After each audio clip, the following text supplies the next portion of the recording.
साथियों, Vande Mataram. World nation dialogue में आपका स्वागत है। मैं गंगा सिंह बगडाल। साथियों, आज जो हम चर्चा करने वाले हैं, तो जिस पे हम विचार कर रहे हैं, जो वर्ल्ड लेवल पे जो अभी आपने घटनाक्रम चल रहा है, जिसका असर पूरे वर्ल्ड के अंदर है, पूरी दुनिया के समस्त देशों के ऊपर पड़ रहा है, वह है ईरान का, अमेरिका और इजराइल का युद्ध। साथियों,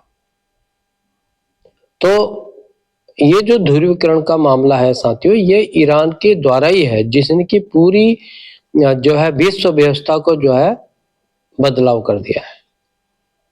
जितने भी खाड़ी के मुस्लिम देश हैं, मतलब इसको एक तरह से मल्टीपोलर वार में इसको जो है बदल दिया है। साथियों, आपने देखा होगा बीच में कई समय पे आप देख रहे होंगे, लगातार आप देख रहे होंगे कि ईरान के द्वारा जब से बीच में आपने देखा होगा जो अमेरिका ने जो बमबारी की थी कुछ समय पहले, तो ईरान चुप था, तो अमेरिका और इजराइल ने सोचा यही स्थिति वर्तमान समय में होगी और हम लोग आराम से रिज्यूम को चेंज करेंगे। लेकिन ऐसा शायद मुझे नहीं लगता कि जल्दी से संभव होने वाला है। साथियों, रिज्यूम चेंज करना इतना आसान वर्तमान समय तो कहीं दिखता नहीं है और ईरान पूरी टक्कर दे रहा है, आप समझिए आप। लेकिन इसके थोड़ा परिप्रेक्ष्य में पीछे हम लोग जाते हैं।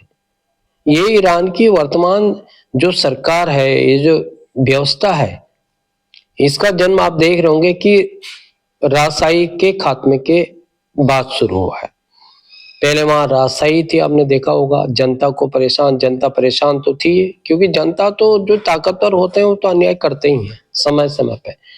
और खास तौर पे आप देख रहे होंगे कि वहां कोई मतलब लोकतांत्रिक व्यवस्था तो थी नहीं, तो इसी के परिप्रेक्ष्य में खोमेनी जी ने वहां क्रांति जब हुई, वहां के राजा को वहां से भागना पड़ा, तो रिज्यूम जब चेंज हुआ, सत्ता इनके हाथ में आई खोमेनी जी के, तो इन्होंने जो है वहां पे क्या किया, वहां पे लोकतंत्र नहीं करा, मतलब लोकतंत्र काबिज नहीं हुआ, बल्कि उसको इस्लामीकरण में बदलने की कोशिश की थी समय समय पर। और उसका परिणाम क्या हुआ कि वहां की जनता और खास तौर पर महिलाओं, बच्चों को बहुत तंग किया गया, यहाँ तक कि छोटे छोटे बच्चियों को जो है खुलेआम उनका वध किया गया। साथियों,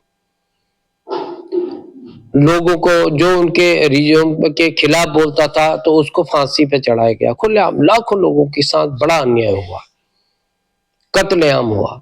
तो ये सब खोमेनी जी के शासन में हुआ, क्योंकि उन्होंने लोकतंत्र को पसंद नहीं किया, बल्कि इस्लामीकरण को पसंद किया। साथियों, ये मेन कारण हुआ।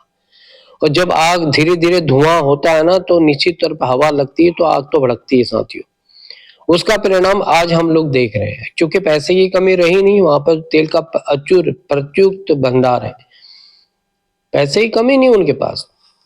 इसीलिए सबसे पहले अपने आप को, अपने किले को मजबूत करने के लिए उन्होंने पॉक्सी जो है ना अपने संगठन खड़े किए, जिसमें हूती को आपने देखा होगा, हमास भी इन्हीं का है, हिजबुल्ला भी इन्हीं का है। तो ये सब चीजें इन्होंने तैयार की, और जिससे कि हम सुरक्षित रहे, पूरी अरब जगत को धमकाए। साथियों, तो कहीं न कहीं असंतोष जरूर फैल रहा था, क्योंकि अब आप तानाशाही करोगे, अपने मुल्क के साथ तो करोगे और अब पड़ोसियों के साथ भी तानाशाही रवैया करोगे, तो निश्चित तौर पर क्या होगा कि लोग परेशान अवश्य होंगे।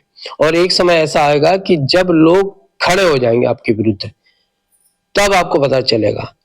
तो दशकों तक खोमेनी जी का शासन रहा। जैसे आपने देखा होगा कि दशकों तक सद्दाम हुसैन ने बहुत तानाशाही रवैये से अपने शासन को चलाया।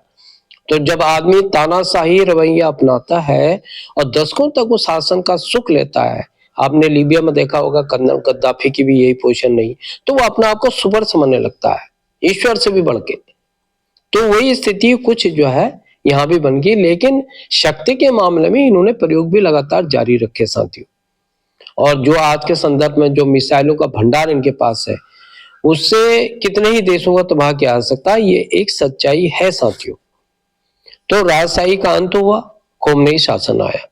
जनता को इस प्रकार से परेशानी आप देख ही रहे होंगे कि जनता ने बीच में कितने आंदोलन किए, उसका परिणाम छोटे छोटे बच्चों को भी इन्होंने जो है बिल्कुल मौत के घाट उतार दिया। साथियों, तो ये तो वर्तमान में इनकी स्थिति रही। इसका फायदा किसने उठाया? इसका फायदा इजराइल ने, क्योंकि इजराइल आपने देखा होगा जितने भी अरब कंट्रीज के बीच में एक ऐसा यहूदी राष्ट्र है, छोटा सा है, मैं समझता हूँ कि उत्तराखंड से भी छोटा होगा।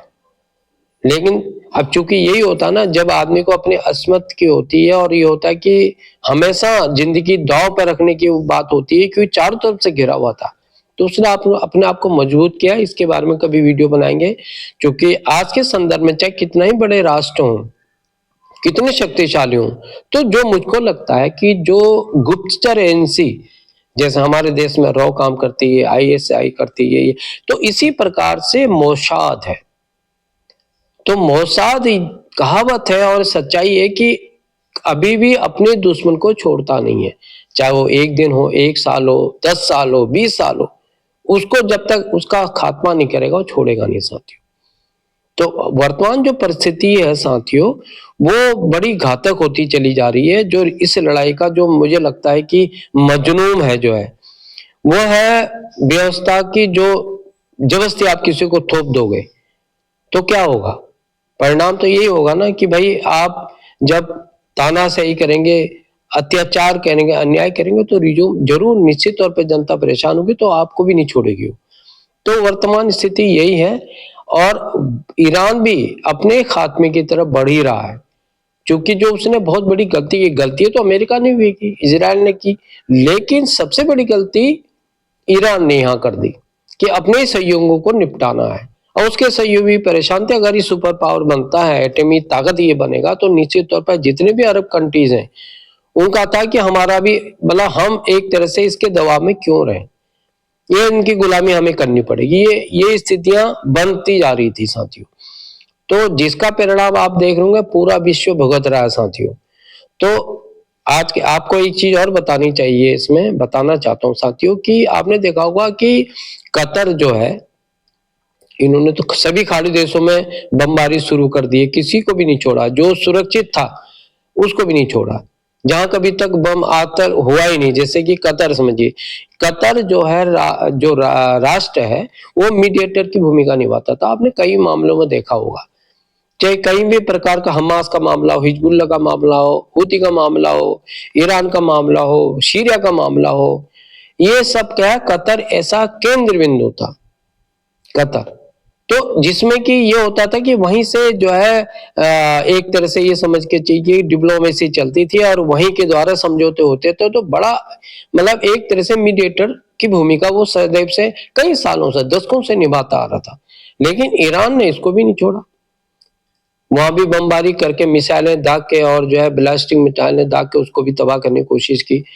और सऊदी अरब के अंदर भी कोशिश की, जबकि सऊदी में इनकी कहीं जो इनका अपना इस्लामिक संगठन है, तो तुर्की का भी यही हाल है, वहां भी नहीं छोड़ रहे हैं। तो कहने का तात्पर्य है कि जितने भी हड़कंप, इसमें हड़कंप की स्थिति है और इससे परिणाम क्या है कि ईरान अकेला पड़ता जा रहा है। जितने भी अरब कंट्रीज हैं अब वो सब संगठित हो गए हैं और ईरान को ठोकने के चक्कर में है साथियों।